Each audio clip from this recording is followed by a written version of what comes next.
E hoje a gente está recebendo o presidente da Sociedade de Reumatologia aqui do Rio Grande do Norte, Dr. José Hilton, para falar sobre fibromialgia, essa doença que compromete bastante a qualidade de vida de muitas pessoas, das pessoas que sofrem com a doença, né? E a gente vai tentar entender um pouco. Tudo bom, doutor Hilton?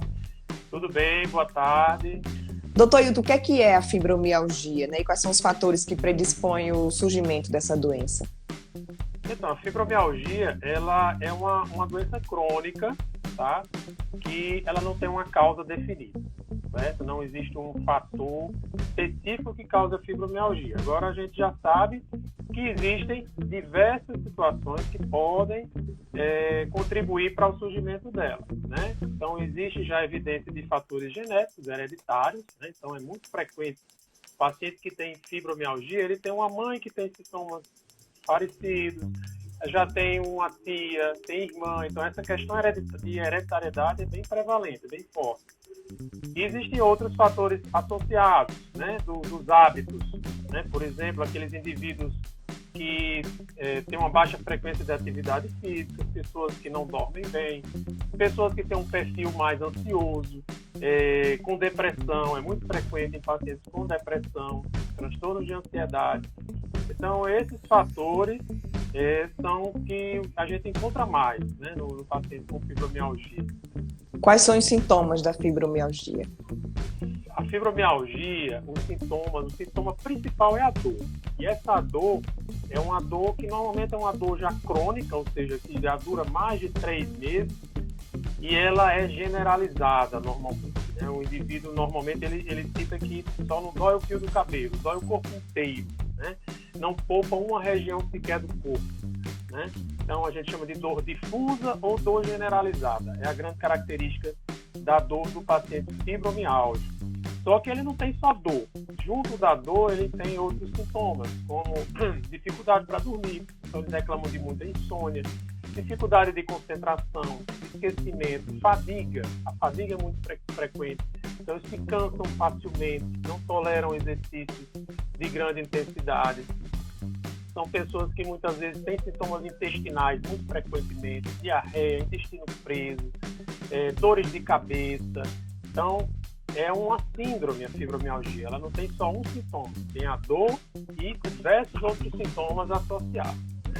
Agora, tem cura a fibromialgia? O paciente que está aí, está acompanhando essa entrevista, ele sabe que ele tem a fibromialgia. Ele pode sonhar com o momento que ele vai ficar livre dessas dores ou não? Ele vai ter que aprender a conviver e aos poucos ir conseguindo amenizar as dores? Então, isso é muito importante, essa pergunta, né? Porque assim, não existe uma cura, mas isso não é motivo para um desespero. Porque hoje em dia a gente convive com várias doenças crônicas, tá? Mas para isso existe o controle da doença.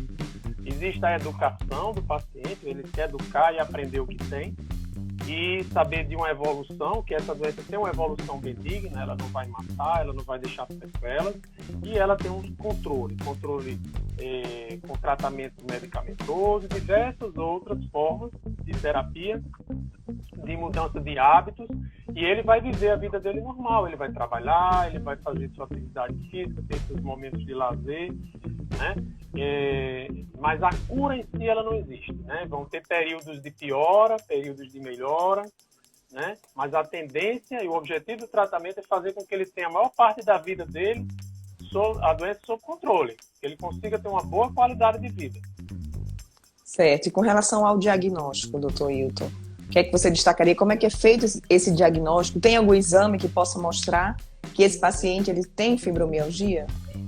Então, a fibromialgia, o diagnóstico ele é eminentemente clínico. Ele não precisa de um exame, até porque não existe esse exame, não existe um exame de sangue, não existe um exame de imagem, tá? Muitas vezes o paciente vem querendo fazer uma ressonância, né, outros exames, achando que vai ter o diagnóstico, mas o diagnóstico não é por aí.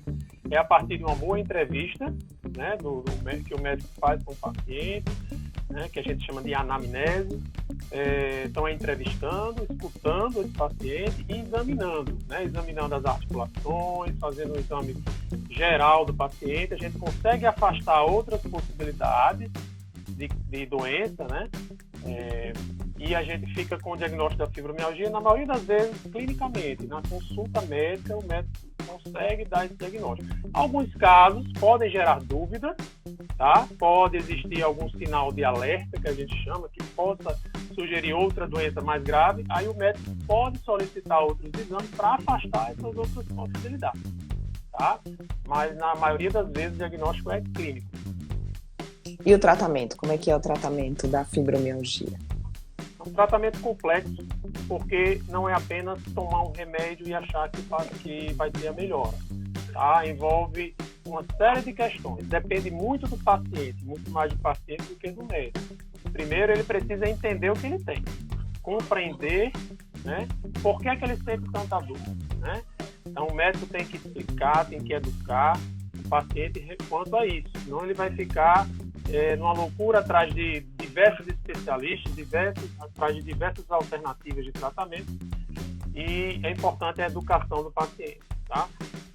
Depois disso, tratamento medicamentoso. Hoje em dia a gente tem vários tipos de medicamentos, né? São medicamentos à base de antidepressivos, mas que não precisa o paciente ter a depressão para ele receber esse tipo de tratamento, porque o antidepressivo tem uma ação na dor crônica. Então a gente utiliza antidepressivos, outros medicamentos anticonvulsivantes, medicamentos que agem combatendo convulsão, eles também combatem a dor crônica. O uso de relaxantes musculares são as principais classes de medicamentos. E além da terapia medicamentosa, a gente também orienta o paciente a se exercitar, né? Isso é muito frequente. Dificilmente você vê um paciente com fibromialgia que vai ter uma melhora sem praticar atividade física. Né? E na maioria das vezes eles questionam, mas como é que eu vou fazer exercício se eu tenho muita dor, se eu tenho muita fadiga? E aí gera um desafio grande para o médico, tá? Porque a gente tem que tentar convencê-lo disso e explicar que esse exercício tem que ser gradativo, muito lento.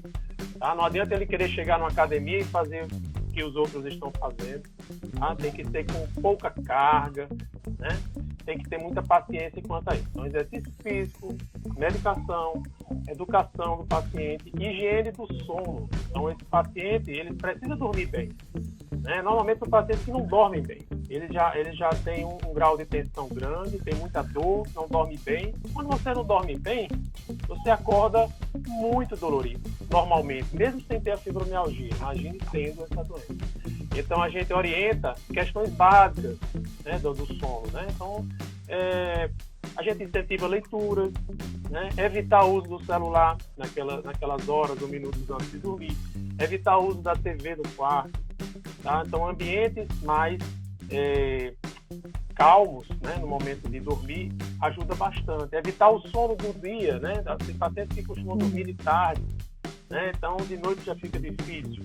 E outra coisa é evitar o exercício muito no final do dia, porque se você faz o exercício físico à noite, por exemplo, às vezes você está com adrenalina muito lá em cima e dificulta o sono. Então essas questões devem ser ensinadas ao paciente. Doutor Hilton, e a psicoterapia, ela faz parte desse leque de tratamentos da fibromialgia? Exatamente. A psicoterapia muitas vezes se torna importante, porque alguns pacientes a gente consegue identificar alguns transtornos de ansiedade, transtorno depressivo, né? E é importante o reumatologista, identificar esse perfil de paciente para que a gente possa encaminhá-lo para um suporte psicológico melhor, com uma terapia com um psicólogo, às vezes um psiquiatra.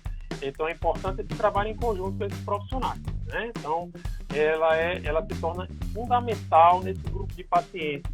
Muitas vezes o reumatologista sozinho não consegue controlar esses sintomas que acabam interferindo na dor do paciente. Né? Ótimo, muito obrigada, doutor Hilton. Por nada, eu que agradeço. Um abraço.